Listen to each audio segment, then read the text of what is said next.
અને સાઈડ પરથી આ જે સેન્ટર લે સીધી લેવાની છે. તમે માર્કિંગ કરવું હોય તો કરી શકો છો, અને માર્કિંગ વગર ફાવે તો પણ કરી શકો છો, પણ એ સીધી લાઈનમાં આવે એ રીતે ધ્યાન રાખવાનું છે. આ રીતે લઈશું.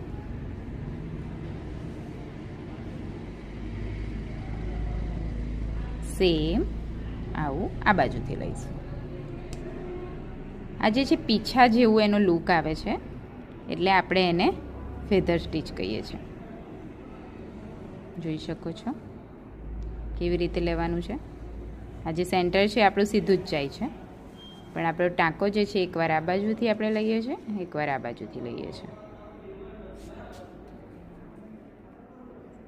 જે દોરો છે એ સોયની આમ નીચે લઈ લેવાનો, એટલે બહાર આવી જવાનો કોઈ સંભાવના રહે નહીં. આ રીતે દેખાય છે. ફરી એકવાર રિપીટ કરી લઈએ.